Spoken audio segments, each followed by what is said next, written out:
I don't know how to say this particularly, but they deserve security as well, in the sense that I've heard some unflattering stories about how Bremerton police are engaging with the unhoused. Yeah.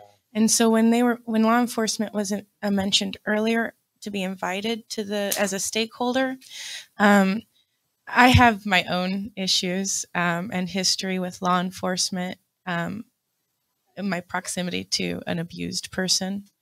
And I tend to not invite law enforcement to the table because they're enforcers of policy and not policy developers. And as I have been heard said to say, I don't ask the hound for advice on how to treat the fox and the hare. So I suggest developing good policy and then making sure the police know how to enforce it or not enforce. But that's me from a different area. But I am careful about it. You know, like law enforcement tends to see the unhoused as problems versus people with problems. Well, and so my counter to that would be that's exactly why they need to be there, right? We need to understand everyone's perspective. So even their perspective, right? So are they behaving in a manner that we don't understand? And on the other side, through dialogue and conversation, we can change that behavior, right? So if, what do you call it, the fox and the hound?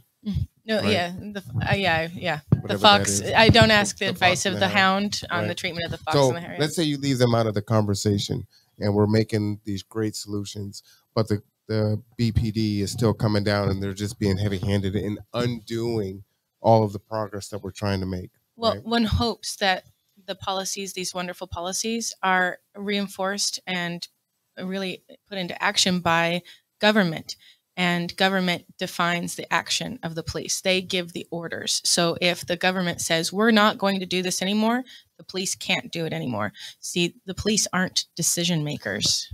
And while that's true, this is a dialogue, right? Everyone at equal footing. We're not coming in here as the police are sitting here on high telling us what they're going to do and how they do their job, right? This is a... Go ahead, Wendy, and then go ahead, Joe. But I do agree with her. They are the puppet unto the master's hand, which would be the police department, and then next would be the mayor. And while that may be true, and I'm not saying they shouldn't come to the table. I know. I'm just saying they're doing what. While that may be true, at city council meetings, either council or the mayor are saying that they don't know that this is happening, or they're not seeing this is happening, right? So when you have everyone in the room, it makes it a lot harder for them to say that this isn't happening or this is happening, right? Go ahead, Joe. Yeah, my sense is knowing where others stand, particularly those who have power, can help us to strengthen our work to protect people from anybody who might abuse their power. So I hear you, and I think we can talk some more about who's coming to the table. But personally, I feel like I want to bring them in so that I can hold them accountable, so that when I ask a question and get an answer that I find disturbing, then there's an opportunity for some dialogue about it. Well, if that's set in the space with city council and the police and all the organizations there, then yeah, that is an opportunity for conversation. So this doesn't make sense. Why is this happening in this way? Why can't we do this? And city council or the mayor can say, no, well, this is what we're going to do now. So maybe that was your marching orders before, but this is what we're doing now. Go ahead, Sean.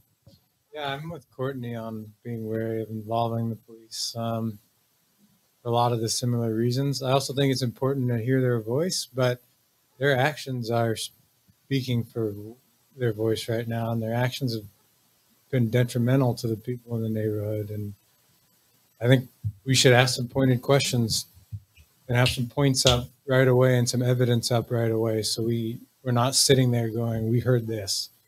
You know? Right, absolutely. Yeah. If they show up, that means they're ready for dialogue. So what's to stop us from asking the pointed questions? But I think we should have specific examples ready to go, yes. So it's not, I didn't hear about this. for people who have the power right now, I didn't hear about it, or I don't know about it, is just a BS excuse. You have power, you have control. But that begins to remove it. And that was the whole point of not going around next month and saying, hi, I'm Marwan Cameron, executive director, yada, yada, yada. I am the chief of police, and this is what we do in this area, and this is why we do what we do. Just go ahead straight into the answer. And that's something that we can do. I think Deborah was, the survey would be helpful. It might need to be individually tweaked for each individual or organization that it goes to. So answer these questions. What is your policy for policing, because it's not public service, right? For that area. You see what I'm saying? So when they come, then they're coming to share that out. But if folks agree to come to the table and it just devolves into an attack, we won't get anywhere. And if they're not at the table, then all of the work that we have going on, if the police just keep coming and doing their thing, right, then we're only going to have go ahead, Matt. You are. Yeah, I just wanted to offer a few points from. Okay. Okay. Hello. Yeah, you're good. You're good. I just want to offer a few points from our experience, and I don't want to discount. And please don't hear me not discounting anyone's experience. And we've heard stories from clients too that have had negative interactions with the police. So I know those exist and those are real, and that's part of the narrative. But I also need to speak to the other side of the narrative too. And we've had some partners in the police force that have worked really well with us, and it's not all one story, right? There's not a uniform experience for homeless folks working or people that are unhoused working with police, nor for police officers working with people that are experiencing homelessness. And so there are some folks that we've worked with, officers that are really trauma informed and really trying and calling us and want and are hungry to work with us. So that's why I do like the posture of, listening and inviting them in, because I do think there is some energy there. It's not uniform. It's not all, I don't think it's by any stretch, across the board. But I guess I just want to offer is, professionally, we work with police somewhat frequently. They are a vital partner. And I do think they need to be at the table as far as listening. And I think also bringing, you had Janelle McFeet on, part of the Welcome Home Project. She works really well doing listening circles with formerly incarcerated folks and bringing in the police officers and the folks, that are justice involved and actually moving forward. And I think they've gotten some tremendous results from that as far as, bringing in officers into kind of into a lot of our world. And I've long wanted to kind of bring some of that, beyond their current program, and they're slowly expanding. But just a plug for them, and that might be a resource too on how to handle this as well, is, hearing what Janelle's opinion is, because she's got a lot of really good connections with the different, sheriff and police officers and leadership in the police force, and really work to build a good relationship, right, with the client, right? She has folks that her success coaches are tremendously well trained, right, and represent the clients, and also representing, the police force and their concerns and how to bridge that gap. And that's why I love the ethos of bridging the gaps, right? How can we?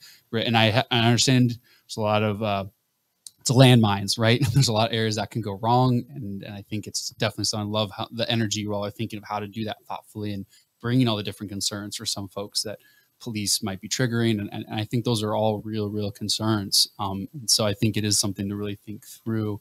And that might be a point to what Deborah, and I think, I forgot your name, Joe, I think you were saying too, and I might second is targeting, right? And because some of these goals, like housing is a huge ballooning topic. And some of the solutions are really difficult, require tremendous funding, right? Like they're Pendleton Place style solutions, which is, years of work cross agencies and take huge bandwidth. And I think we should be advocating for that. But if you're wanting specific results, I might try to target. I think there is a lot of energy behind bathrooms, that type of, like, what are some immediate solutions? Those might be stuff to kind of target. Because if we go down the housing route, and I'm not opposed, I'm in housing, I'm all for folks advocating for housing. I am just saying those are long-term those are, that's raising capital, serious capital from a lot of different sources, even for shelters, even for rehabs, even for buildings that are empty.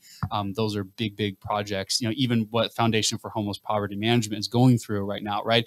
They're going into a building that was already there and how long it's taking, right? We've had rehab projects that have cost tremendous amounts, right? And in some cases, it's actually cheaper to tear it down and then build fresh. So all that to say is, I think, the housing is something that can go big, and I think it's good to talk about, but I love the idea of maybe targeting a little bit of like, hey, this might be something we really want to focus on for this group in the next 6, months, right? Of like, how can we make the downtown a little bit better? And there is a lot on all of us on the professionals that we want to support this, right? A lot of it is, funds and how do we do it in agency capacity, but there is a lot of willingness to help out. And like I said, the homeless committee, a lot of folks were on that committee and excited about doing stuff. So I love this energy coming up, and I do think there's a lot of interest, but I might suggest targeting. I still feel that the Martin versus Swayze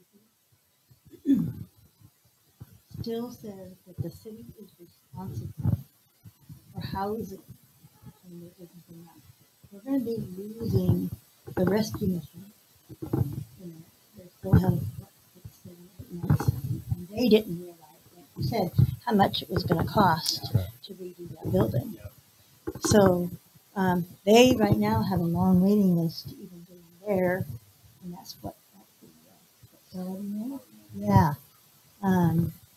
And so we're back to the Salvation Army again, and we've always had 2 shelters, and we even found out that we needed them when they were out at the pavilion. We realized that there was a big need there. So I realized we're back to Martin Luther King Day. Those people deserve to have a roof over their head. And even if it's just housing first and then second,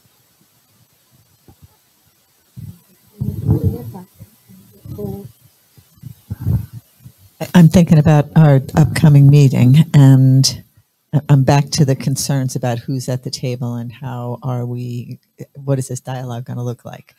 I'm a little concerned, and maybe I'm reading it wrong, that I want to be really careful to avoid this being like offering a platform for people to stand up and talk about all the wonderful things that they're doing. So I'm not sure how we will make the dialogue, maybe small groups, make that happen. Because, if we say, okay, now it's the police department's turn to talk and tell us what they're doing, then we just hear about all their, fabulous successes and intentions. Well, that's what a moderator is for. Go ahead, Michael. Thank you for joining us. We appreciate you.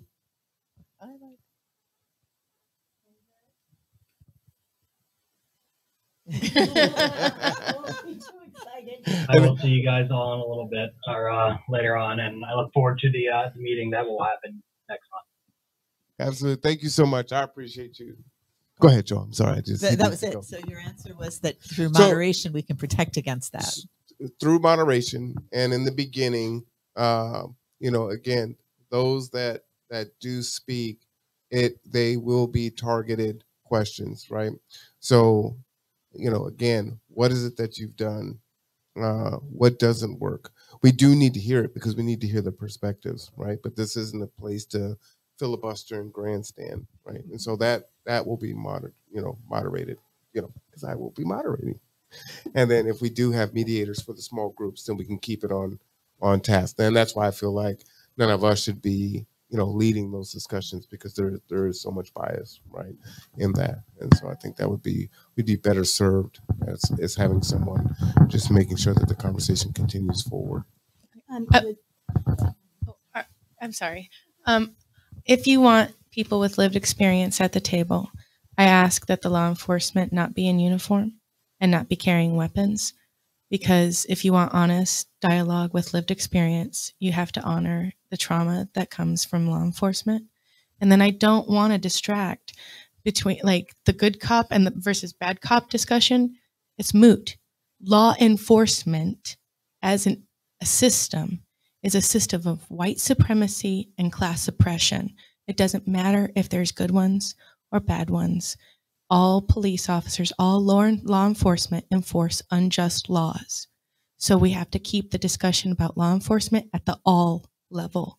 So good cops are nice. They're not universal. So will you, we have to move on. So I've got to stop it here. But will you put Janelle McFeet down? Because I think she can extend that invitation and then request that officers are in plain clothes, which I think would be phenomenal. Thank you for that. I think it's awesome. Really awesome. And that by doing that, they will be demonstrating their willingness to serve at a level that works for everyone.